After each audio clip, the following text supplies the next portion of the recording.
ከአዲስ ሚዲያ ኔትወርክ ኤምኤን በቀጥታ የሚተላለፍላችሁን ዜና አዲስ እየመራሁ ኢየሩሳሌም ወሰኔለህ ከመላው የስቱዲዮ ባለሙያዎች ጋር ከእናንተ ጋር ቆይታ አደርጋለሁ።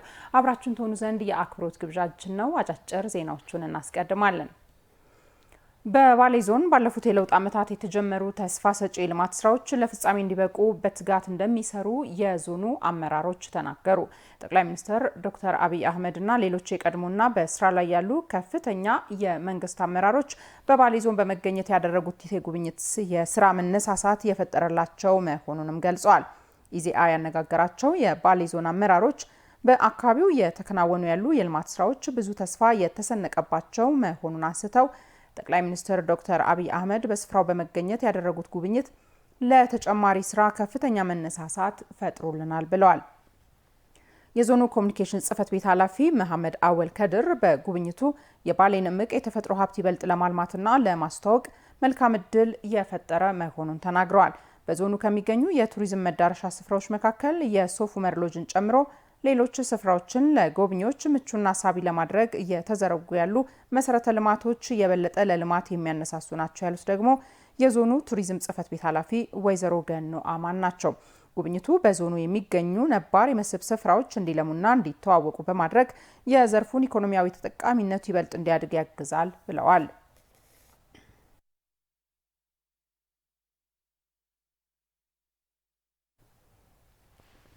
በባህር ዳር ህብረተሰቡን በማስተባበር የተፈጠረው ቅንጅታዊ አሰራር በከተማዋ አስተማማኝ ሰላም እንዲሰፍን ማስቻሉን የከተማዋ አስተዳደር ሰላምና ጸጥታ መምሪያ አስታወቀ። በአማራ ክልል በየደረጃው ሲካሄዱ በቆዩ ህዝባዊ ውይይቶች ህብረተሰቡ ከመንግስት ጎን በመሰለፍ ሰላምን ለማጽናት ያለውን የጸና አቋም በተግባር እያሳየ ነው። ይህንን በቁርጠኝነት በተግባር እያሳዩ ካሉት የክልሉ አካባቢዎች መካከል ባህር ዳር ከተማ ይጠቀሳል። ጉዳዩን አስመልክቶ ኢዜአ ከባህር ዳር ከተማ አስተዳደር ሰላምና ጸጥታ መምሪያ ኃላፊ ጌትነት አናጋው ጋር ቆይታ አድርጓል። ኃላፊው እንደገለጹት ህብረተሰቡ ከጸጥታ አካሉና ከአመራሩ ጋር ተቀራርቦ ተናቦና ተቀናጅቶ በመስራቱ ከተማዋ ወደ ቀደመ ሰላሟ እንድትመለስ አስችሏል። ቀደም ሲል የጽንፈኛው ተላላኪዎች ዘረፋ፣ ስርቆትና እገታ በመፈጸም ህዝቡን ለችግር ሲያጋልጡ እንደቆዩ አውስተዋል።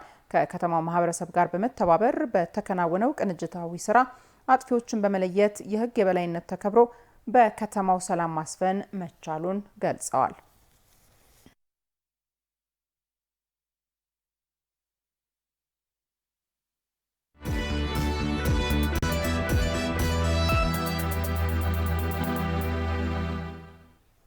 ከአዲስ ሚዲያ ኔትወርክ ኤምኤን በቀጥታ የሚተላለፍላችሁን ዜና አዲስ ነው በመከታተል ላይ ያላችሁ ተመልካቾቻችን። አጫጭር ጉዳዮችን አስቀድመናል። አሁን ደግሞ በዝርዝር ወደምንመለከታቸው ጉዳዮች እናልፋለን።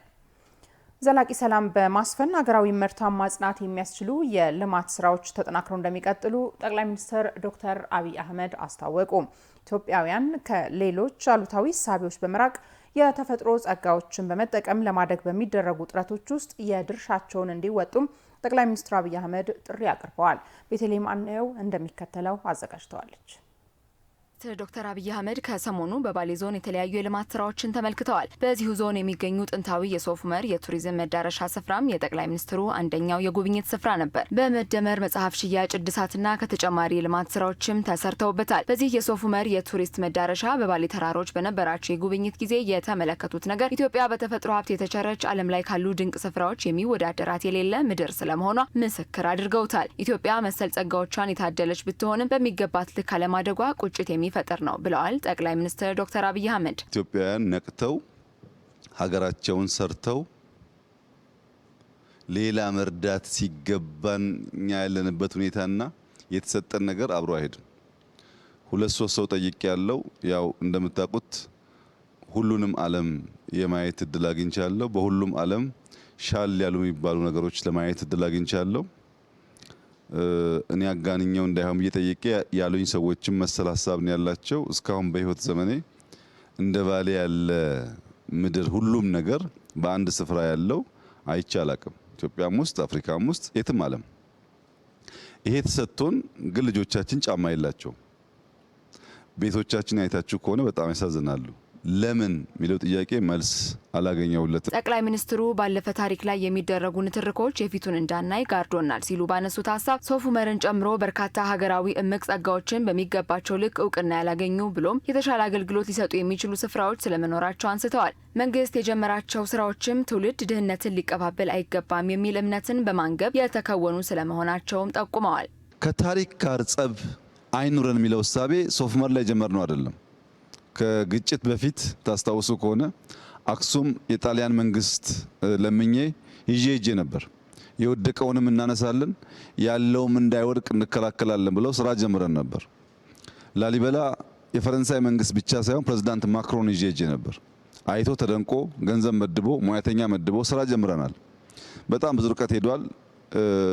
አደናቃፊዎች ለመጨረስ ባያስችሉንም የፋሲል ቤተ መንግስትን ብትወስዱ ለ100 ዓመታት ማንም ዞሮ አላየውም።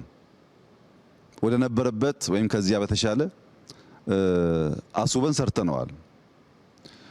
ሶፍ ዑመር ሌላው ምሳሌ ነው። አባ ጅፋር አለ። ሁላችሁም እምብዛም ሰምታችሁ የማታውቁት እነዚህ እንኳን ቢያንስ ይነገርላቸዋል በተወሰነ ደረጃ። አላላ ኬላ ማንም ሰው እንደ ታሪክም የሚያውቁ አልነበረም። አላላ ኬላን የሞከርነው ነገር ታሪኮቻችን በየትኛውም ጫፍ ቢሆኑ የኛ ስለሆኑ መጥፋት የለባቸውም። ከትናንትና ጋር ያለን ጸብ መቆም አለበት። ትናንትና ጋር ስንጨቃጨቅ፣ ትናንትና ስንኖር ዛሬን ሳንሰራ ትውልድ ልመናን እየተቀባበለ መቀጠል የለበትም የሚል ጽኑ እምነት ስላለ ነው። ሀገር የሚገነባው በትውልድ ቅብብል ነው ያሉት ጠቅላይ ሚኒስትሩ አሁን ላይ ላለው ትውልድ ትላንት የነበሩ እሳቤዎች ተጽዕኖ አላቸው። ይህ እሳቤን አምኖ መቀበል በሀሳብ ልዩነት ውስጥም ቢሆን መነጋገር ውጤታማ ያደርጋል ብለዋል። ጠቅላይ ሚኒስትሩ በሀገር ሰላም ላይ ቅድሚያ መሰራት አለበት ለሚሉ አካላትም እያለማን ለሰላም እንሰራለን ሲሉ አስረድተዋል። ያሰብነውን መጓዝ ስንጀምር ውጤት እናያለን። ኢትዮጵያ ውስጥ ሰላም የለም፣ ሰላም መቅደም አለበት፣ መሰራት አለበት የሚል በተለያየ መንገድ ኮንሰርን ተነስቷል። ትክክል ነው። ሰላም ለልማት መሰረት ነው፣ ያስፈልጋል። ሰላም እንዲመጣ እንለምናለን፣ ሰላም እንዲመጣ እንሰራለን። ሰላም እስኪመጣ ግን አንቀመጥም፣ እናለማለን። ምርጫችን እንደሱ ነው። ብዙዎች ሰላም እያሉ ኢትዮጵያ ውስጥ ባለፉት 100 ዓመታት ሰላም አልነበረም። አሁን ፌስቡክ እና ዩቲዩብ ስላለ በየቀኑ ስለምንሰማው ነው እንጂ የበዛው ሰላም አልነበረም። የአፄ ቴዎድሮስ ታሪክ ዘመቻ ነው። የአፄ ዮሐንስ ታሪክ ዘመቻ ነው። የመንግስቱም በኋላም የነበረው ሽፍታ ኢትዮጵያ ውስጥ ጠፍቶ አያውቅም። ወንበር ለማጽናትና ሽፍታ ለማሳደድ 100% የደከሙ መሪዎች ሶፍ ዑመርን ዘንግተውታል። ትርፍ ያገኘነው እሱን ነው። ሽፍታ ባህል ስለሆነ እያጠፋ ነው። በአንድ እጃችን እናለማለን ካላልን በቀር ራሱ የምንመኘውን ሰላም አናመጣም፣ አናጸናም። ሰላም ከልማት ውጭ አይጸናም። ሀገሪቱ በሚቀጥሉት ዓመታት ከአፍሪካ ቀዳሚ ኢኮኖሚ ያላት ሀገር ትሆናለች ያሉት ጠቅላይ ሚኒስትር ዶክተር አብይ ለዚህም በራስ ሀሳቤና እምነት ብሎም ምልከታ መንቃት ይገባል ብለዋል። በእኔ እምነት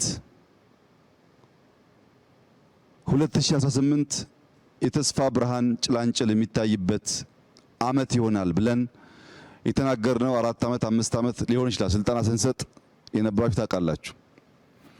እኔ አሁን በእርግጠኝነት ውስጤ ያለውና ማምነው ይሆናል ብዬም እየሰራ ያለሁት የዛሬ 6 ዓመት ማክሲመም ኢትዮጵያ በአፍሪካ ሁለተኛ ትልቁ ኢኮኖሚ ትሆናለች።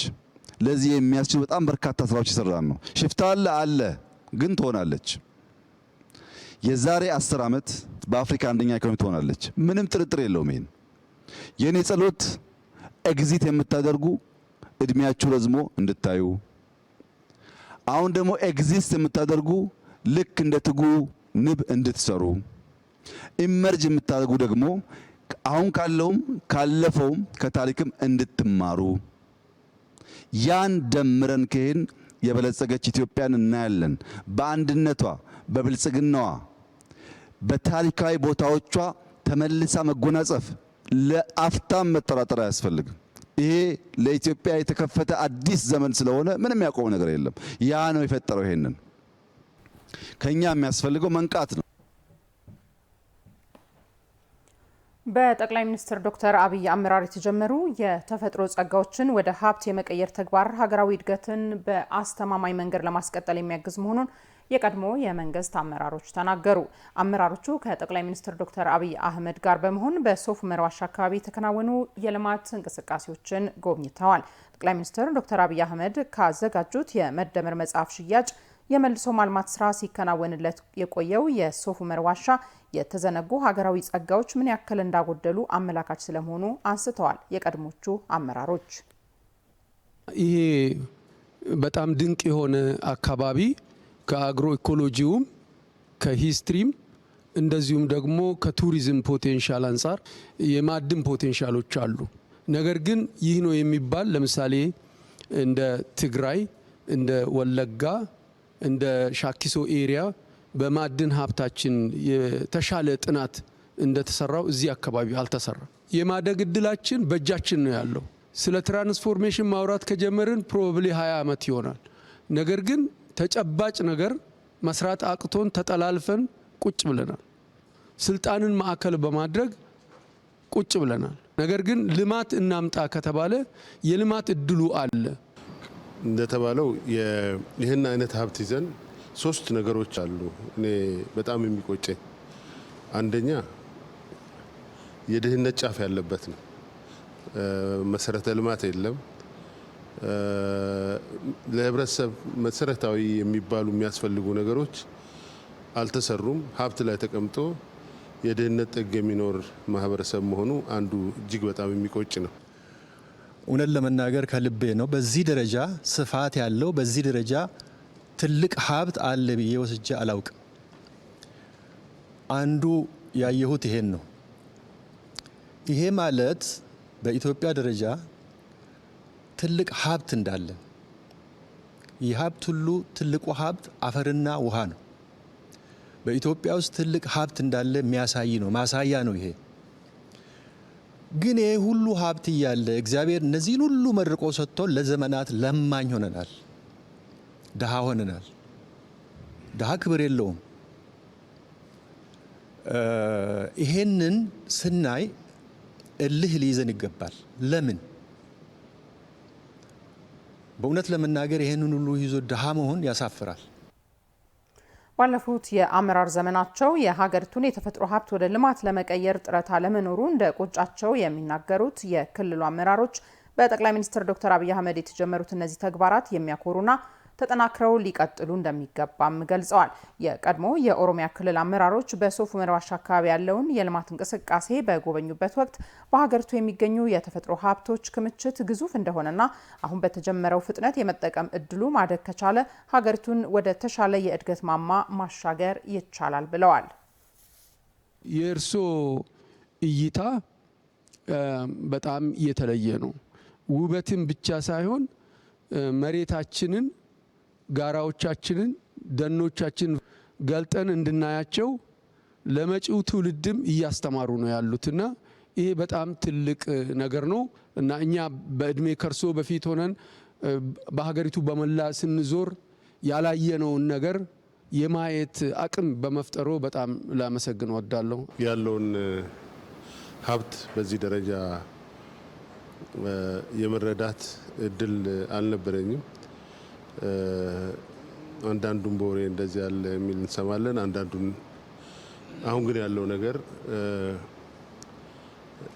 ለባሌ ብቻ ሳይሆን ለኢትዮጵያም ለአፍሪካም የሚበቃ ሁሉም ነገር ያለበት ትልቅ ሀገር ነው ብዬ ወስዳለሁ። ይሄ ተስፋ ሰጥቶኛል። ይሄንን ሀብት ወደ ጥቅማችን ቀይረን ከድህነት እንወጣለን፣ የተከበረች ሀገርና ሕዝብ እንሆናለን የሚል ተስፋ ሰጥቶኛል። የትግራይ ክልል የቀድሞ የስራ ኃላፊዎችም በሶፍ ዑመር የታየው ልማት ሀገራዊ ጸጋዎች ሀገርን ወደፊት በማንደርደር ረገድ ጉልህ ድርሻና አበርክቶ የሚኖራቸው እንደሆነ አይተንበታልም ብለዋል። የአዲስ አበባ ገቢዎች ቢሮ ዘመኑን የሚዋጅ ቴክኖሎጂን በማበልጸግ የመዲናዋን የገበያ አቅም ከፍ ለማድረግ የጀመረውን ጉዞ አጠናክሮ ሊቀጥል እንደሚገባ የአዲስ አበባ ምክር ቤት የመንግስት በጀት አስተዳደርና ቁጥጥር ቋሚ ኮሚቴ አሳሰበ። ቋሚ ኮሚቴው የአዲስ አበባ ገቢዎች ቢሮ የመጀመሪያ ሩብ ዓመት አፈጻጸምን ገምግሟል። ሪፖርተራችን ራሄል አበበ ዝርዝር አላት። የአዲስ አበባ ምክር ቤት የመንግስት በጀት አስተዳደርና ቁጥጥር ቋሚ ኮሚቴ የአዲስ አበባ ገቢዎች ቢሮን የመጀመሪያ ሩብ ዓመት አፈጻጸም ገምግሟል። በግምገማው የመጀመሪያ ሩብ ዓመት አፈጻጸም ሪፖርትና ቢሮው ያከናወናቸው ተግባራትን የተመለከተ ጉብኝትም ተካሂዷል። ቢሮው ሌብነትና ብልሹ አሰራርን በማስቀረት የህዝብን ፍትሐዊ ተጠቃሚነት ለማረጋገጥና የመዲናዋን ገቢ ለማሳደግ የጀመረውን አገልግሎት የማዘመን ተግባር አጠናክሮ ሊቀጥል ይገባል ሲሉም የአዲስ አበባ ምክር ቤት የመንግስት በጀት አስተዳደርና ቁጥጥር ቋሚ ኮሚቴ ሰብሳቢ አቶ ስንታየሁ ደስታ አሳስበዋል። እጅግ በጣም ስኬታማና ተስፋ ሰጪ አፈጻጸም እንዳለው አይተናል። ተቋሙ በስፋት ቴክኖሎጂ እየተጠቀመ ያለ ተቋም ነው። በዚህም በርካታ የብልሹ አሰራሮች መቀነስ ችለዋል። ሁለተኛ ደግሞ የተገልጋይ እንግልት፣ ቅሬታ ጊዜ የመሳሰሉት መቀነስ ችለዋል። በአንድ የሁሉም ነገር የሚያልቅ አይደለም። ቀሪ ጉዳዮችም ይኖሩታል። ቴክኖሎጂውን እያሰፋ እያሳደገ ከሄደ በተመሳሳይ የተገልጋይ እርካታ መጨመር የሚያስችል ስራዎች እንደሰራ ለማየት ይችላል ማለት ነው። ቢሮው የመዲናዋ የገቢ ቋት ከመሆኑ ጋር ተያይዞ ተጨማሪ ስራዎችን ይጠይቃል ያሉት የቋሚ ኮሚቴው ሰብሳቢ ከተቋማት ጋር ያለውን ቅንጅታዊ አሰራር ማጠናከር የቀጣይ የቤት ስራው ነው ብለዋል። ቢሮ የራሱ መዋቅር አለው፣ የራሱ ገቢ የሚሰበስብበት አሰራር አለው። ነገር ግን ደግሞ ሌሎች ገቢ ሰብሳቢ መስሪያ ቤቶች፣ ተቋማት አሉ እስከ ክፍለ ከተማ እስከ ወረዳ እና ከተማ ላይ ያሉ መስሪያ ቤቶች አሉ። እነዚህን በቅንጅት ስለሆነ 350 ቢሊዮን የሚሰበስቡት ቅድም እንዳልኩት እነዚህ ያሉት ወጥነት የለውም። አጠቃላይ ገቢ ሰብሳቢዎች በእቅዱ መሰረት የሰበሰበ ተቋም አለ። ከእቅዱ አንጻር አነስ ያለ የሰበሰበ ተቋም አለ። ክፍለ ከተሞችም በዛ ልክ ናቸው የሚታዩት። እቅዳቸው ያሳካዋሉ። እቅዳቸው ጉድለት ላይ ያላለ እሱ በዚህ ሩብ ዓመት ካየነው አንጻር ለዛ ነው 94% አፈጻጸሙ ያልኩሽ። 6% ጉድለት የእነዚህ አካላት ድርሻ ስለሆነ በሚቀጥሉት 3 ወራት ይህንን የሚያካክስ ስራ መስራት እንዳለባቸው፣ መቀናጀት እንዳለባቸው ገምግመናል ማለት ነው። የቋሚ ኮሚቴ አባላት በበኩላቸው ገቢን ለማሳደግ የማህበረሰቡን ግንዛቤ ማዳበር ቁልፍ ጉዳይ መሆኑን በማንሳት በተለይ ለታማኝ ግብር ከፋዮች እውቅናና ሽልማት የመስጠት መርሃ ግብር አንዱ ማሳያ ነው ብለዋል። አፈጻጸም ሂደት ውስጥ የተሻለ አስተዋጽኦ የነበራቸውን ግብር ከፋዮች እውቅና በመስጠት ነው የጀመሩት። ስለዚህ ይሄ ህጋዊነትን ጠብቆ ለሚነግድ ነጋዴ የበለጠ ወይም ለሚሰራ ግብር ከፋይ የበለጠ ስንቅና አቅም ስለሚሆን ህገ ወጡ ላይ የራሱን የቻለ አሉታዊ ተጽዕኖ ስለሚኖር ህጋዊነት ብቸኛ አማራጭ እንዲሆን ከፍተኛ መደላደል የሚፈጥር ስራ ሰርተዋል። ውሳኔ አሰጣጥ ሂደት ላይ የሚያጋጥሙ ችግሮችን ግልጽ በሆነ መንገድ ፈቶ ተማምኖ በመሄድ ረገድ የአሰራር ክፍተቶች ነበሩና በዚህ በመጀመሪያው የሩብ ዓመት ያንን ችግር በአሰራር ፈተው ወደ ተግባር ገብተው ስላገኘናቸው የተሻለ አፈጻጸም እንዳላቸው ለመታዘብ ችለናል። ተከራይ ጋር በሚወሰኑ የግብር ውሳኔዎች የሚነሱ ሰፋ ያሉ ቅሬታዎች አሉ። እነዚህን የበለጠ እየፈቱ እያስተካከሉ እየተማመኑ በመሄድ ረገድ ቀጣይ እነሱም በስፋት እንደሚሰሩበት አረጋግጠዋል። የቢሮ ኃላፊ አቶ ቢኒያም ምክሩ በበኩላቸው እንደ ተቋም ፍትሐዊ የገቢ አሰባሰብ እንዲኖር አገልግሎትን ከማዘመን ጀምሮ በርካታ ተግባራት መከናወናቸውን አንስተው ከቋሚ ኮሚቴው የተነሱ ሀሳቦችን በመቀበል በቀጣይ ለማስተካከልም በትኩረት ይሰራል ብለዋል። እኛ አብዛኛው ትኩረታችን የነበረው ገቢው ላይ ነው ስንሮጥ የነበረው የዶክመንቴሽን ስራችን ላይ ጋፕ እንዳለ ወስደናል። አሁን ግን ያን ችግር ለመቅረፍ ጥረት እያደረግን ነው ያለ ነው። የአዲስ አበባ ገቢዎች ቢሮ በ2018 የመጀመሪያ ሩብ ዓመት ከ74 ቢሊዮን በላይ ገቢ መሰብሰብ መቻሉም በመድረኩ ተመላክቷል። ያገባኛል ማህበራዊ ኢኮኖሚያዊና ሰዋዊ እንቅስቃሴዎችን በጥልቀት እየተመለከተ የሁሉንም ድምጽ በማካተት ወደ እናንተ የሚቀርብ ዘገባ ነው። ዘገባው በሁሉም ጉዳዮች ላይ እንዳስፈላጊነቱ ያገባኛል እያለ እንግዶችንም ስቱዲዮ እየጋበዘ ከእናንተ ወደ እናንተ ያቀርባል። የእናትነት ክብርን ዝቅ የሚያደርጉ የሴትነትንም የሚያሳንሱ ስድቦችን አስተውላችሁ ይሆን? እነዚህን ክብረ ነክ ስድቦች ለመግታት ያገባኛል የምንለውስ መቼ ይሆን? ተመስገን ይመር በዚህ ጉዳይ ላይ የተለያዩ ሰዎችን አነጋግረው ተከታዩን አሰናድቷል። አብረን እንከታተለው።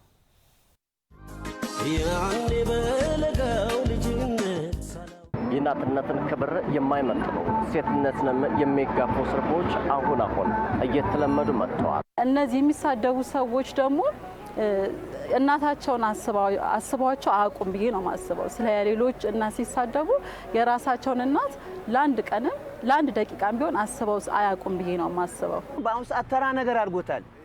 ይሄ በአላህ ዘንድም አይወደድም። አሁን ጊዜ የተለመደ ቃል ሆኗል። እናትን የማጠልሸት እናትን በአሉታዊ በሆነ መንገድ የምንገልጽበትና ስድቦቻችንን በእንደዚህ አይነት መንገድ እየተለመደ ነው ያለው። እነሱ ጨዋታ ቀልድ ምናምን ይመስላል። ታዲያ ይህን ችግር ለመቅረፍ የሚመለከተው አካል ማን ነው? ያገባኛል ወይም ደግሞ ይመለከተኛል የምንለውስ መች ነው? ይህ የበርካቶችም ጥያቄ ነው። የግዴታ ያገባኛል ብሎ ያን ሰው የሚናገረውን የሚሳደበውን ሰው አንተ ትክክል አይደለህም ብሎ ማስቆም አለበት። ያገባኛል ማለት ግዴታችን ነው ወንድሜ፣ ሁላችንም ኃላፊነት አለብን ብዬ ነው የምለው። የጋራ ውጤት ነው ሀገር። እንዴት ያገባኛል ብሎ አያስብም?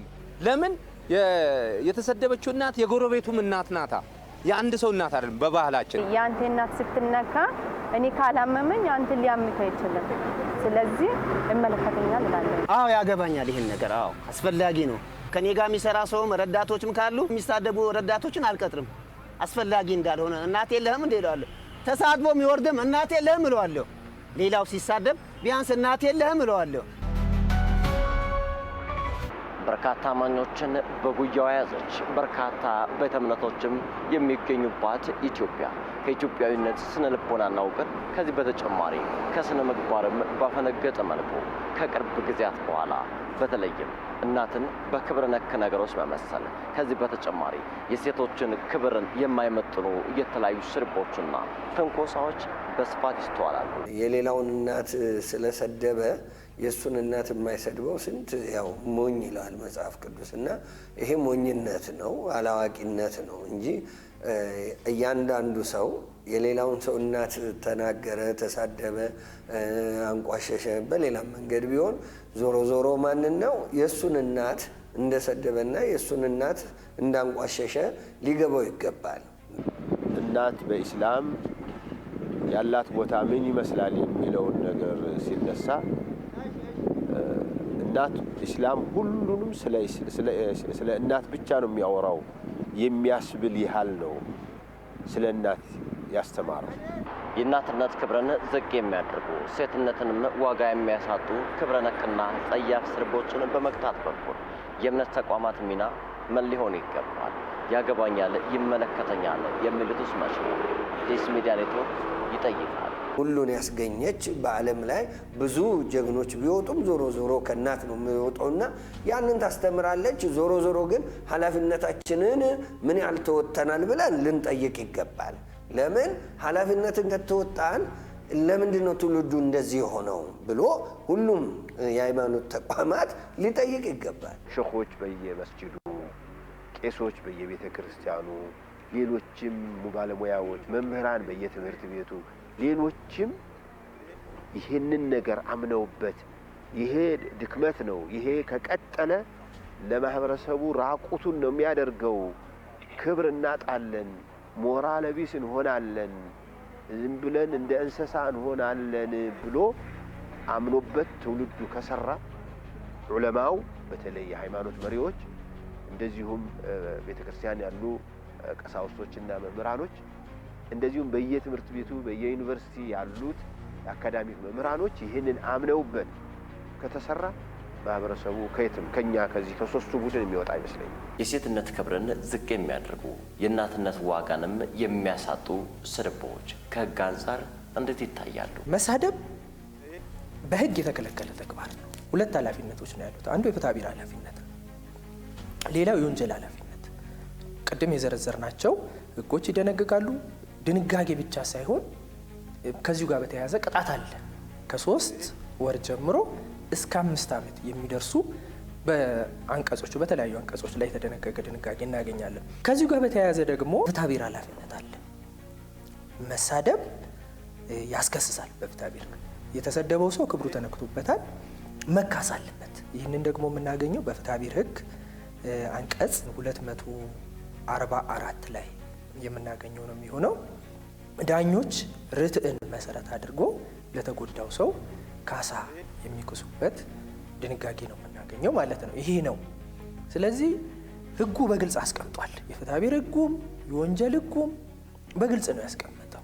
ይህ የእናትን ክብር የሚቃረን ከዚህ በተጨማሪ ከኢትዮጵያዊ ማንነት ጋር የሚጣረስ ጉዳይ መገታትም አለበት። ህጉ አስቀምጧል። አሁን ህጉን የመተግበር ሁኔታ ነው።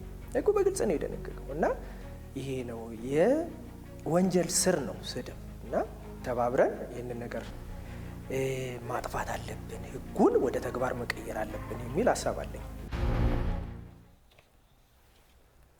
ምቹ የስራ አካባቢ መፍጠርን ጨምሮ ለመንግስት ሰራተኞች የሚደረጉ የተለያዩ ድጋፎች የከተማዋን አቅም ባገናዘበ መልኩ ተጠናክሮ እንደሚቀጥል በምክትል ከንቲባ ማዕረግ የአዲስ አበባ የፐብሊክ ሰርቪስና የሰው ሀብት ልማት ቢሮ ኃላፊ ዶክተር ጀማሉ ጀንበር ገለጹ።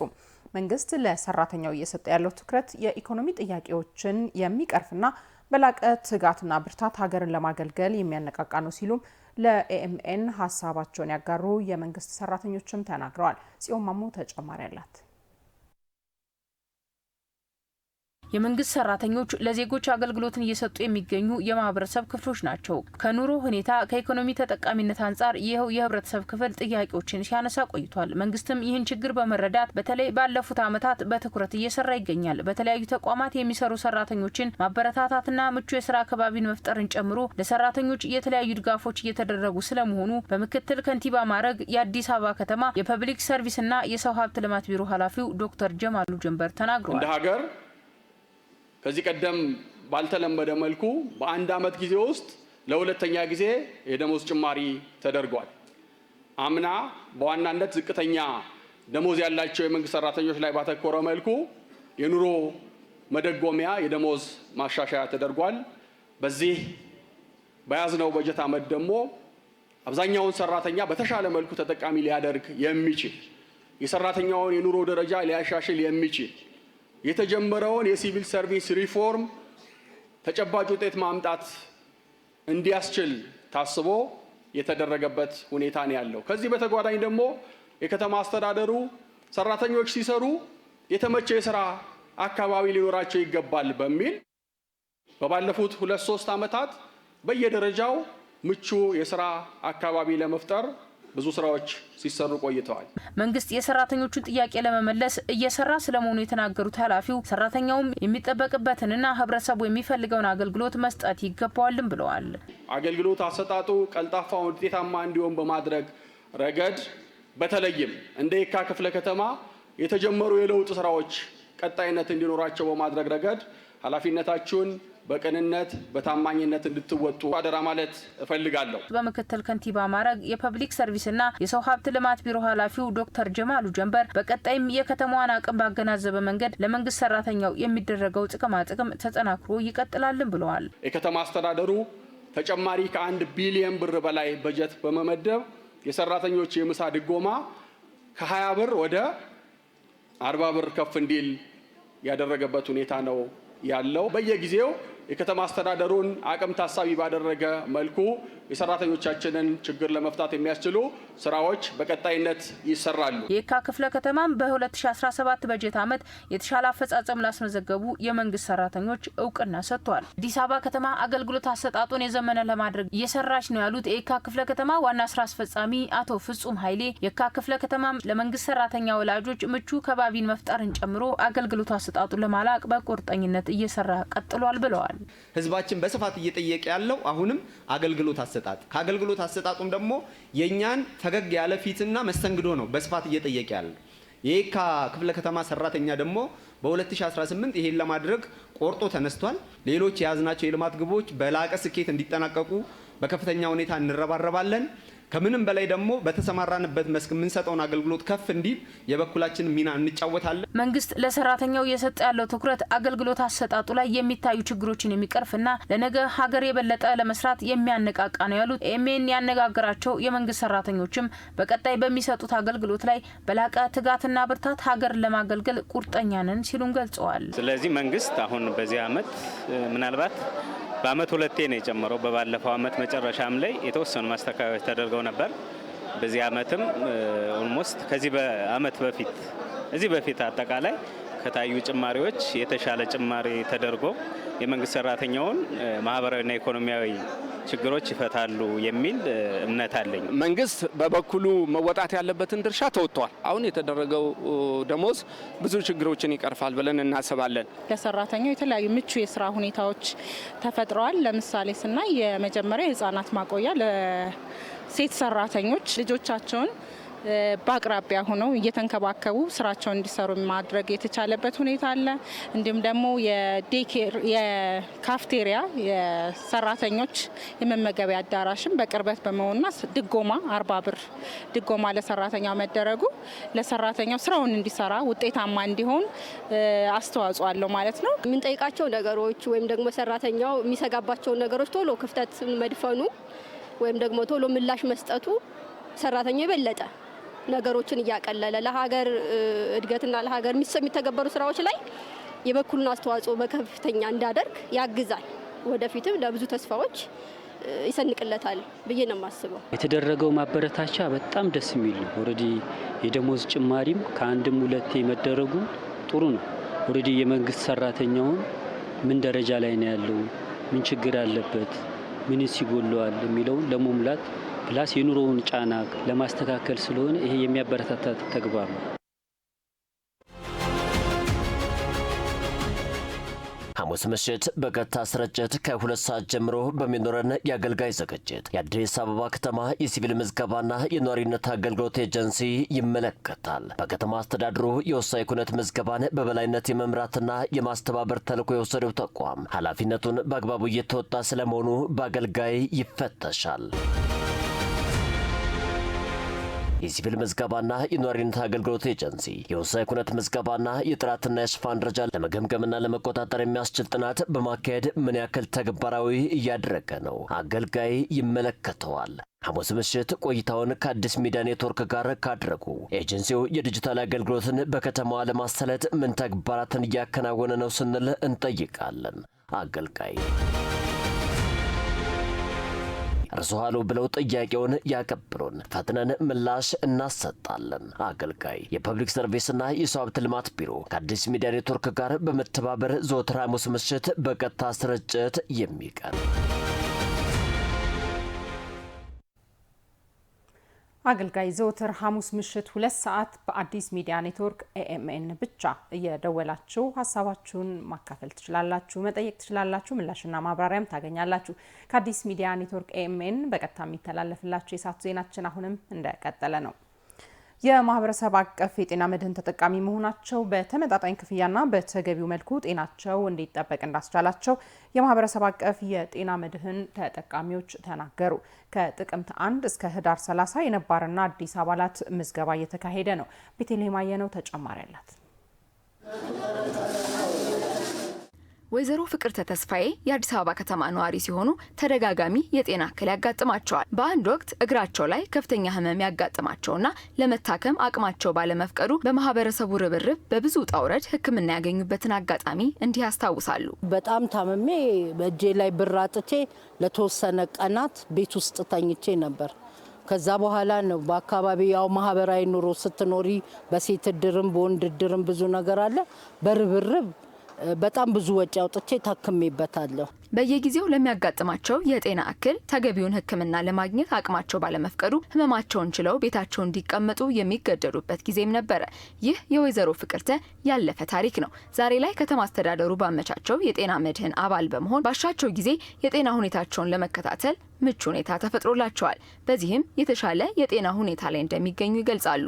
በጣም ብዙ ለውጥ አለው። ምክንያቱም አሁን ጤና ጣቢያ ላይ ካርዱን ይዘሽ ስትመጪ ትሪት አድርገው ነው ካርድ ክፍሎች የሚቀበሉሽ። ኢሚዲየትሊ ስፔሻል ዶክተሮች ገብተውልናል። እነዛ ዶክተሮች ጋር ቀርበን ተመጣጣኝ መድኃኒት፣ ጥሩ ህክምና፣ ጥሩ ነገር ከነሱ በላይ ሲሆን ሪፈር ይልኩሻል። እነሱ ግን አቅማቸው በተቻለ አቅም አክመው ነው መድኃኒቱንም እዚሁ ተጠቃሚ አድርገው የሚሰጡሽ። የማህበረሰቡን የጤና አጠባበቅ ለማሳደግ ማህበረሰብ አቀፍ የጤና መድህን ወሳኝ ሚና አለው። እንደ ወይዘሮ ፍቅርተ ሁሉ ሌሎችም የጤና መድህን ተጠቃሚ የሆኑ የህብረተሰብ ክፍሎች በተመጣጣኝ ዋጋ ጥሩ የሆነ አገልግሎት እያገኙ በመሆኑ የጤና ሁኔታቸውም እየተሻሻለ መምጣቱ ነግረውናል። ጤና መድህን ገንዘቡ አይደለ፣ ገንዘቡ ለአንድ ቀንም ምግብ አይሆንም። ግን እግዚአብሔርና መንግስት አስቦ ያመጣለን ለህዝቡ ይሄንን ጤና መድህን ነው። አሁንም ቢሆን ሰው ብዙ ሚሊዮን ብር እንኳን በባንክ ቢኖረው በወቅቱ ባንክ ባይሰጠው ጤና መድህን ካወጣ ግን በቀላሉ ሊታከምና ሊጠቀምበት ይችላል። ጤና መድህን ማለት ከእናት ከአባት የበለጠ ሙገሳ የሚሰጠው ነው። በራፋችን ላይ ጤና መድህን መጣ፣ ጤና ጣቢያ መጣ፣ ትራንስፖርት የለብንም።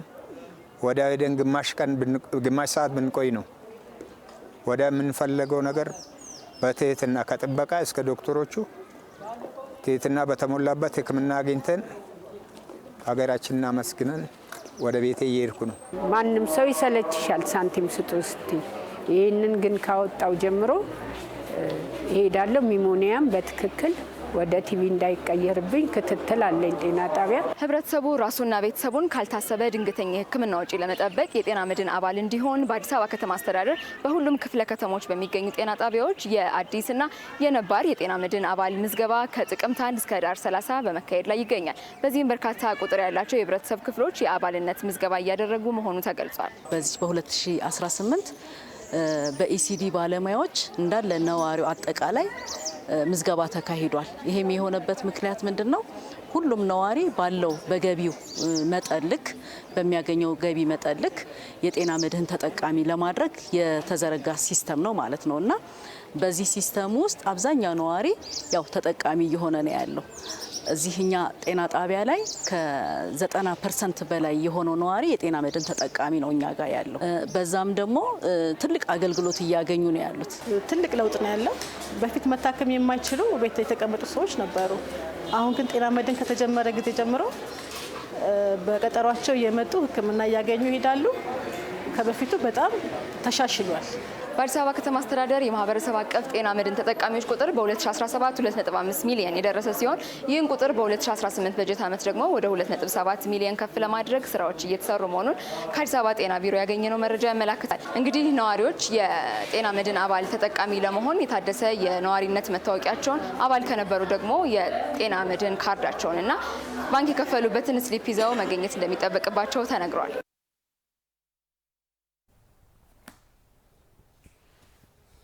ምድርን መጠበቅ የሰው ልጅ ኃላፊነት መሆኑን የኢትዮጵያ ኦርቶዶክስ ተዋሕዶ ቤተክርስቲያን አባቶች ገለጹ። የኢትዮጵያ ኦርቶዶክስ ተዋሕዶ ቤተክርስቲያን የ44ኛው አጠቃላይ የሰበካ መንፈሳዊ ጉባኤ ተሳታፊዎች በአዲስ አበባ ከተማ የተከናወኑ የልማት ስራዎችን ጎብኝተዋል። ሀብታሙ ሙለታ ተጨማሪውን ይዟል። የኢትዮጵያ ኦርቶዶክስ ተዋሕዶ ቤተክርስቲያን የ44ኛው አጠቃላይ የሰበካ መንፈሳዊ ጉባኤ ተሳታፊዎች በአዲስ አበባ ከተማ የተከናወኑ የልማት ስራዎችን ጎብኝተዋል። በመዲናዋ እየተከናወኑ ያሉ የልማት ስራዎችን ያደነቁት የሃይማኖት አባቶቹ በልማቱ የታቀፉ ስፍራዎች የቀደመ ይዘታቸው አስቸጋሪ እንደነበሩ ትውስታቸውን ለአዲስ ሚዲያ ኔትወርክ አጋርተዋል። ከዚህ በፊት አዲስ አበባን በእውነት ለመኖሪያ አልመኛትም። ለምን? በጣም ከቆሻሻ የተነሳ አካባቢው በጣም አስጠሊታ የሆነ ነገሮች ነበሩ። ለአይን ማራኪ የሆነ ነገር አልነበረም። የመጠጥ ቦታ፣ አልባሌ ቦታ፣ ከተማም የማይመስልበት ደረጃ ነበረ። ብዙ ውንብድና የሚሰሩባቸው፣ ሌብነት ያለባቸው አካባቢዎች፣ ለአይን የማያምሩ አካባቢዎች፣ አፍንጫችን ይዘን የምናልፍባቸው አካባቢዎች ሁሉ ሳይቀር ጸድተው አምረው ስላየን እንደ አንድ ሃይማኖት አባትም እንደ አንድ ሀገር ዜጋም በጣም የሚያኮራ ስራ ተሰርቷል። የልማት ስራዎቹ እንደ ዜጋ የሚያስደስቱና የሚያኮሩ እንደሆኑም ጎብኚዎቹ ገልጸዋል። በእውነት የእግዚአብሔር ስራ ካልሆነ ባሻገር በሰው አቅም ይሰራሉ ተብሎ አይገመቱም። አሁን ይሄ ፒያሳ አይመስልም፣ ወይ አውሮፓ ወይ አሜሪካ ነው የሚመስለው።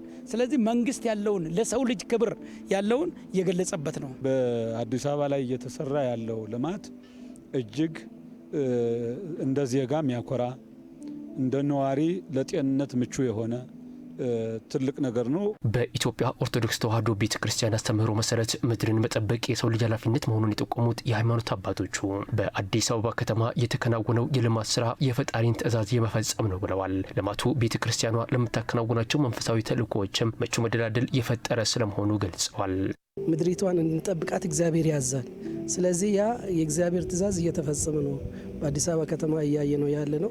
የኢትዮጵያ ኦርቶዶክስ ተዋሕዶ ቤተክርስቲያን አገልግሎቷ ሌሊት እንደመሆኗ መጠን መንገድ ላይ ለመሄድ የሚያስፈራበት ጊዜ ነበርና ዛሬ ላይ ግን አገልግሎታችን ቀንና 24 ሰዓት ብርሃን ስለሆነ መንገዱ በብርሃን እየተመላለስ ይህንን ልማት አይተናል። ሰው ቦታን ይለውጠዋል፣ ይቀድሰዋል፣ ያከብረዋል። ቦታም ሰውን እንደዚሁ ያከብረዋል። እንደተባለው ይህ ትናንት የምናውቀው ሰዎች ሁሉ ሲያልፉ ሲያገድሙ የሚደነግጡበት፣ የሚሸበሩበት፣ የሚፈሩበት አካባቢ ዛሬ በእንዲህ አይነት ሁኔታ ለምቶ ተለውጦ ማራኪና ሳቢ ሆኖ በማየታችን ትልቅ ደስታ ነው የተሰማን። የልማት ስራዎቹን የመንከባከብና ለትውልድ የማሸጋገር ኃላፊነት መላው የከተማዋ ነዋሪን ጨምሮ የሁሉም ባለድርሻ አካል ሊሆን እንደሚገባ አጽንኦት ሰጥተዋል።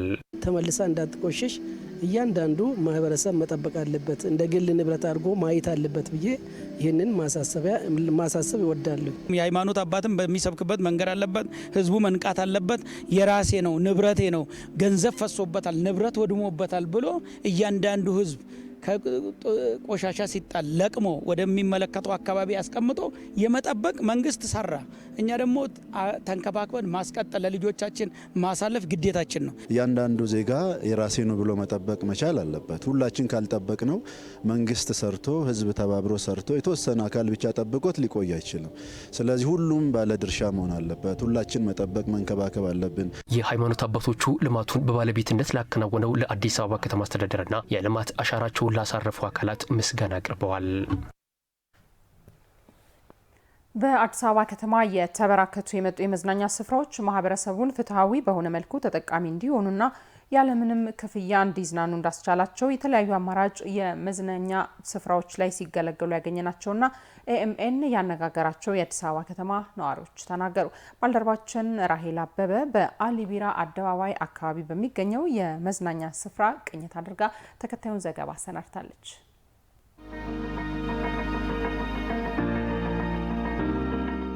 ቅዳሜና እሁድ የረፍት ቀናት ከመሆናቸው ጋር ተያይዞ እነዚህን የረፍት ቀናት እንግዲህ ሰዎች በተለያዩ ተግባራት ያሳልፋሉ። ከነዚህ መካከል እንግዲህ ወጥቶ መዝናናት አንዱና ዋነኛው ነው። ይሁን እንጂ መዲናችን አዲስ አበባ ከዚህ በፊት የነበራት መልክና ገጽ እንግዲህ ለተዝናኖት ምቹ ያልሆነ አማራጭም የመዝናኛ ስፍራዎች ያልነበሩት ከመሆኑ ጋር ተያይዞ በመዲናችን የመዝናናት ባህል እንግዲህ እምብዛም እንደሆነ ሲነገር ቆይቷል። ይሁን እንጂ ከቅርብ ጊዜ ወዲህ በተለይ የኮሪደር ልማት ስራውን ተከትሎ እንግዲህ አማራጭ የህዝብ መዝናኛ ስፍራዎችን በማስፋት ሰዎች በተለይ የረፍት ጊዜያቸውን እንግዲህ በተዝናኖት ያሳልፉ ዘንድ በርካታ የልማት ስራዎችም ተከናውኗል። ከነዚህ መካከል የክቡር አርቲስት ዶክተር አሊቢራ አደባባይ አካባቢ ያለው እንግዲህ ይህ ፓርክ አንዱ ነው። ይህ ፓርክ በዕለተ እሁድ ያለው መልክና ገጽታ ምን ይመስላል የሚለውን ቅኝት እናደርጋለን።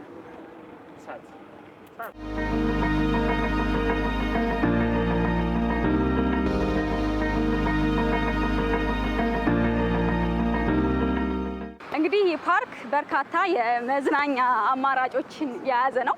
ከነዚህም መካከል ደግሞ ይህ አሁን የምትመለከቱት የህፃናት የእግር ኳስ መጫወቻ ሜዳ አንዱ ነው። በተለይ እንደነዚህ አይነት ዘመናዊና ምቹ የህፃናት የኳስ መጫወቻ ሜዳዎች እንግዲህ ህፃናት በነፃነት የተለያዩ ስፖርታዊ እንቅስቃሴዎችን በማድረግ በአካልም በአእምሮ ብቁ ሆነው እንዲያድጉ በማስቻል ረገድ እንግዲህ ትልቅ ሚና ያለው ሆኖ አግኝተነዋል።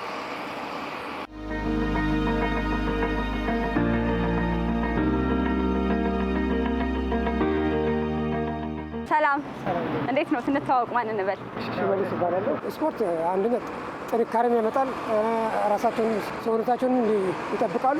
ልጆች ወደ እዚህ ጋር ሲስተማቸው አንደኛ አይምሯቸው ፈታ ይላል። የበለጠ የሚያውቁትን ነገር ወደ ሲስተማቸው እያወቁ ነው የሚሄዱት። በስነ ልጆች ህፃን ማለት ያው ወረቀት ነው። ወረቀት ለምታሰፍሪ ነገር ህፃንም ያመጣሽው ቦታ ላይ ያን ነገር ቀርጾ ነው እንትን የሚለው እና ለነሱ በጣም ትልቅ ደስታ አለ።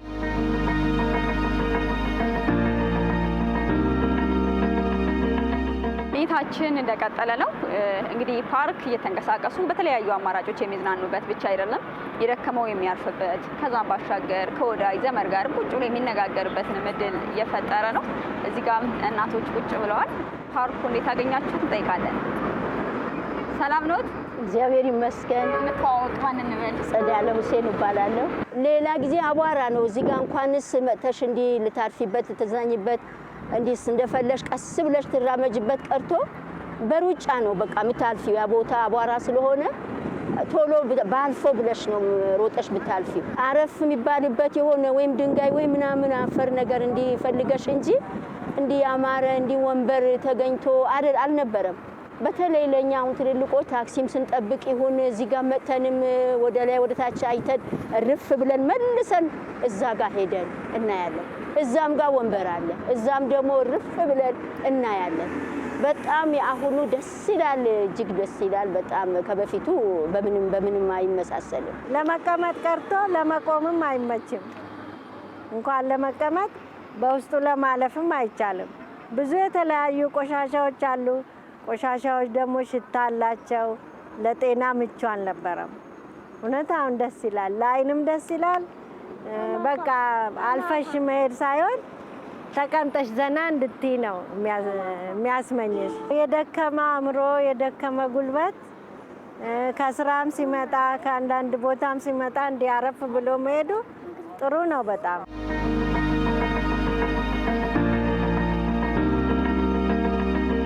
በዝቅተኛ ኑሮ ለሚኖር አቅመ ደካሞችን ሁሉም በእኩል መጥቶ ልጁን ይዞ ምንም ክፍያ የለውም፣ የክፈል አይባልም።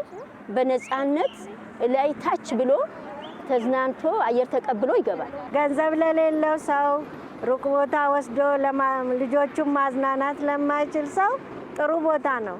አሁን ማታ ማታ ስትመጪ እዚህ አካባቢ ልጆቻቸውን ይዘው ነው የሚዝናኑት፣ በነፃ ማለት ነው። ልጆቹም አይሰማቸውም። ሌሎች መዝናኛ ቦታ ደርሰው ሲመጡ እነዚህ ቤት ሲውሉ ሊከፋቸው ይችላል። እዚህ መጥቶ እንደ አቅማቸው ዘና ብለው ሲሄዱ ደስ ይላቸዋል። ይህ ፓርክ ውስጥ መጥቶ ሰዎች ከተዝናኑ ጥሩ ጊዜ ካሳለፉ በኋላ ደግሞ እንደነዚህ አይነት ለማስታወሻ የሚሆኑ ፎቶዎችን ተነስተው የሚሄዱበትን እድል የፈጠረ ነው። ይሄ ደግሞ እንግዲህ ሰዎች ተዝናንተው የሚሄዱበት ብቻ ሳይሆን በዚህ ስራ ላይ የተሰማሩ ወጣቶችም የስራ እድል እየፈጠረ ሆኖ አግኝተነዋል። እኔ ብቻ ሳይሆን ብዙ ልጆች ስራ እድል ሆነው እየሰሩ ይገኛሉ። ሌሎችን ቤተሰቦችም ከኔ በታች ያሉ ወንድሞችም እያገዝኩ ለራስም እየኖርኩ ነኝ። በጣም ደስ ብሎኛል።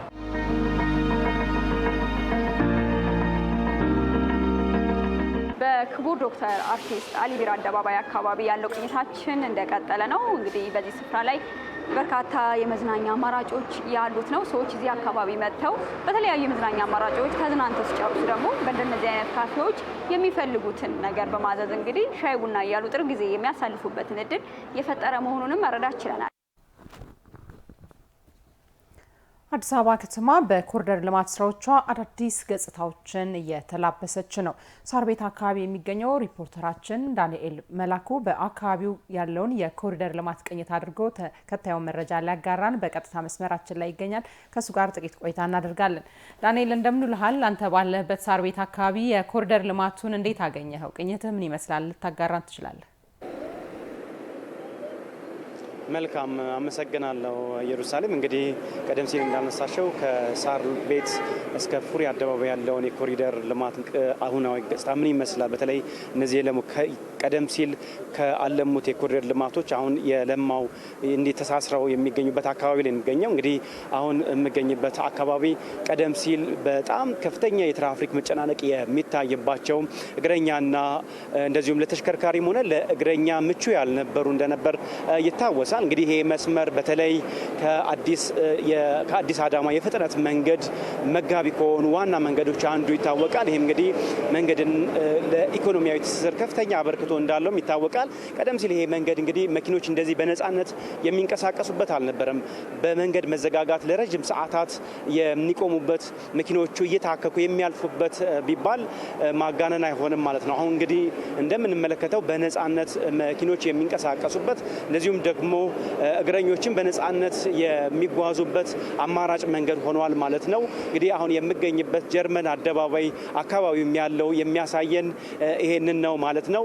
ይህ መንገድ በተለይ ከአዲስ አዳማ የፍጥነት መንገድ ጋር ቀጥታ የሚያገናኝ ከመሆኑ አንጻር ለከተማዋ ኢኮኖሚያዊ እንቅስቃሴ ከፍተኛ አበርክቶ የሚያደርግ ነው ማለት ነው። እንግዲህ እንደሚታወቀው በአንድ ሀገር ውስጥ እንግዲህ የመንገድ መሰረተ ልማት ለኢኮኖሚያዊ እንቅስቃሴ ከፍተኛ አበርክቶ እንደሚያደርግ ይታወቃል። አንዱ ማሳያም እንግዲህ አሁን የምገኝበት መስመር እንደ ማሳያነት ማንሳት ይቻላል ማለት ነው። እንግዲህ ከዛ ውጪ ይሄ የመንገድ የእግረኞች በነፃነት እንዲንቀሳቀሱ ከማድረግ ባለፈ በየመንገድ ከተወሰኑ ሜትሮች ርቀት ላይ ለእግረኞች ማረፊያ የሚሆኑ ቦታዎችም አሉት። እንደዚሁም ደግሞ ከተማዋ ደረጃዋን ጠብቃ እንድትሰራ ወይም ደግሞ ከተማዋን ዓለም አቀፍ ደረጃዋን እንድትጠብቅ የማስደረግ ሂደት አንዱ አካል ነው ማለት ነው። እንግዲህ በሁለተኛው ምዕራፍ የኮሪደር ልማት ከለሙ አካባቢዎች መንገዶች አንዱ ይህ መንገድ ነው ማለት ነው። እንግዲህ ይህም ከሳር ቤት ካርል አደባባይ፣ አቦ ማዞሪያ እንደዚሁም ደግሞ ላፍቶ አደባባይ ሀና ፉሪ ድረስ የሚቀጥል መስመር ነው ማለት ነው። ይሄ የኮሪደር ልማት እንግዲህ 15.9 ኪሎ ሜትር የሚሸፍን ነው አጠቃላይ። ይህም በጣም ከፍተኛ የሆነ ኢኮኖሚያዊ እንቅስቃሴ ውስጥ ትልቅ ሚና ይኖረዋል ማለት ነው። እንግዲህ ያ ብቻ አይደለም። የአዲስ አበባን አዲስ ገጽታ በማላበስ ሂደት ውስጥ ከፍተኛ አበርክቶ እያደረገ የሚገኝና ለእግረኞችም ለተሽከርካሪም እንግዲህ እግረኞችም በነጻነት የሚንቀሳቀሱበት እንደዚሁም ደግሞ አሽከርካሪዎች አላስፈላጊ ነዳጅ ብክነትንም ሆነ ሌሎችን በመቀነስ ካሰቡበት ለመድረስ የሚያስችል ሁኔታ እንደፈጠረላቸው መመልከት ችለናል ማለት ነው። ያ ብቻ እንግዲህ አይደለም። ለቱሪዝም እንቅስቃሴም ይህ መስመር ከፍተኛ አስተዋጽኦ እንዲኖራቸው ተደርጎ ከተሰሩት ውስጥ ነው።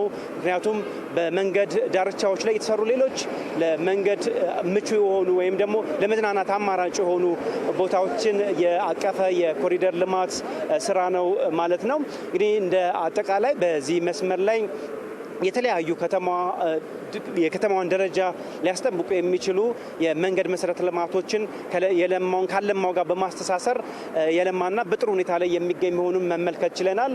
እንግዲህ ለአሁኑ ቅኝታችን ይሄን ይመስላል።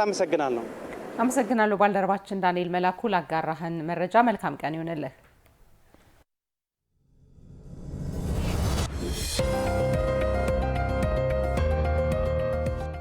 ውጡ በቃችሁ ተብለን ያለነው ከዓመት በላይ አገልግሎት ተጠቅመዋል እናቶች ናቸው። እኚህ ሱቆች ማን ናቸው? እነዚህ በትክክለኛው አሰራር ስርዓት ውስጥ መግባት አለባቸው። የሚተላለፍበት አግባብ እሱም ችግር አለው። ወጣቶች ጋር በቂ ውይይት አድርገናል። ስራውን በሚገባ ደረጃ እየተወጣ አይደለም። ትክክለኛ ጥያቄ ነው። ሼዶች ላይ በጣም እዳ አለ። መንግስት ነው እየከፈለ ያለው። ማህበር ውስጥ ያሉ ሼዶች የማን ናቸው? በኪራይም በህገወጥነት ሲጠቀሙ የነበሩትን እርምጃ እንወስዳለን፣ እናስለቅቃለን። የነዚህ እናቶች እጣ ፋንታ ምንድነው ነው? እንደ ችግራቸው ተጨማሪ ጊዜ መስጠት አሰራር አለን። መሰረተ ልማት ያልተሟላላቸው ሼዶች እንደ ጉለል ያሉን ማለት ነው። ሳይሟላላቸው የሚተላለፉ ነበሩ። ከብድር ጋር ተያይዞ ማህበራቶች እየገጠማቸው ያለው ችግር ምንድን ነው? ተደራጅተናል፣ ጠልቀን ወደ ስራ አልገባንም፣ እየተጉላላን ነው። ወለዱ ጉዳይ በጣም ብዙ ነው። የአድሚኒስትሬሽን ኮስት አለ። ወርደው እየተከታተሉት ከሆነ ለምን ቆጣሪው መነቀሉን አላወቁ? እያንዳንዱን ተመልሰን ቼክ እናደርጋለን። ከ100% ለ95ቱ ለልማት ተነሺ ነው የስራ እድል የተፈጠረው። እኛ ስራ ካልተፈጠረልን ትስስር ካልተፈጠረልን ማህበራቶች አንዱ ነን።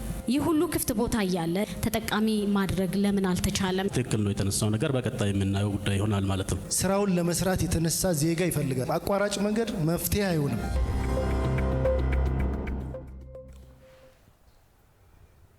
ከአዲስ ሚዲያ ኔትወርክ ኤሜን በቀጥታ እየተላለፈላችሁ የሚገኘው ዜና አዲስ የጤና መረጃ ሰዓቱ ላይ ይገኛል። የዛሬው የጤና መረጃችን በወንዶች ላይ የሚከሰት የጡት ካንሰር ህመምን የተመለከተ ይሆናል። በወንዶች ላይ የሚከሰት የጡት ካንሰር ታካሚዎች ቁጥር እንደ ሴቶች ባይሆንም በሀገራችን የህመሙ ታካሚዎች እንዳሉ ይገለጻል። ወንዶች ሳይዘናጉ ጡታቸውን በመፈተሽና በቤተሰብ ከአሁን ቀደም ታካሚዎች ከነበሩ ቅድመ ምርመራ በማድረግ መከላከል እንደሚቻል የህክምና ባለሙያዎች ይመክራሉ። ሪፖርተራችን አልማዝ ሙልጌታ የቅዱስ ጳውሎስ ህክምና ሚሊኒየም ሜዲካል ኮሌጅ ሆስፒታል የጡትና ኢንዶክራይን ቀዶ ህክምና ሰብ ስፔሻሊስት ሐኪም ከሆኑት ዶክተር ሀናን አለባቸው ጋር ቆይታ አድርጋ ተከታዩን መሰናዶ አሰናድታለች። ዶክተር ሀናን አለባቸው ነኝ። የጡትና የኢንዶክራይን ቀዶ ህክምና ሰብ ስፔሻሊስት ሐኪም ነኝ። በቅዱስ ጳውሎስ ሚሊኒየም ሜዲካል ኮሌጅ በማገልገል ላይ ይገኛለሁ። ዛሬ የማነሳላችሁ ርዕስ ምንድነው? ወንዶች ላይ የሚከሰት የጡት ካንሰር ምን ይመስላል የሚለውን እናያለን። ወንዶች ላይ የጡት ካንሰር ይከሰታል ወይ የሚል ጥያቄ ይጠየቃል። አዎ ወንዶች ላይ የጡት ካንሰር ሊከሰት ይችላል። እርግጥ ነው ቁጥሩ ግን አናሳ ነው፣ ከ1% በታች ነው። ነገር ግን ሲያጋጥም ያው መታከም ያለበት አንገብጋቢ ጉዳይ ነው። ወንዶች ላይ የሚከሰተው የጡት ካንሰር ምክንያቱ ምንድነው ቢባል አንደኛ ስፖራዲክ ምክንያቱን ሳናውቀው ሊከሰት ይችላል።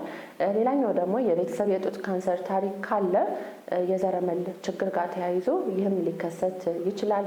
ሌላ ደግሞ በተለያየ አይነት አጋጣሚ የሆርሞን ትሪትመንት መድኃኒት የሚወስዱ ሰዎች ለዚህ ለጡት ካንሰር ተጋላጭነታቸው ይጨምራል ማለት ነው። ስለዚህ ምልክቱ ምንድነው? ብዙ ጊዜ ወንዶች ላይ በአንድ በኩል ጡት ለይቶ እብጠት እባጭ ካስተዋሉ ከዛም ጋር ተያይዞ የቆዳ ለውጥ ካለ እነዛ አይነት የጡት ህመምም ካለ ሴቶች ላይ የምናስተውላቸው የጡት ካንሰር ምልክቶች ለወንዶችም በጋራ የምንጠቀማቸው ወይም ደግሞ የምናገኛቸው ምልክቶች ናቸው። ስለዚህ እንደዚህ አይነት ምልክቶች ካሉ ወደ ሕክምና ማዕከል ሄዶ አስፈላጊውን ምርመራ ይህም አልትራሳውንድ ሊሆን ይችላል፣ ማሞግራፊ ሊሆን ይችላል፣ ወይም ደግሞ ናሙና በመውሰድ ምንነቱ የእባጭ ምርመራ ማድረግ ይኖርብናል ማለት ነው።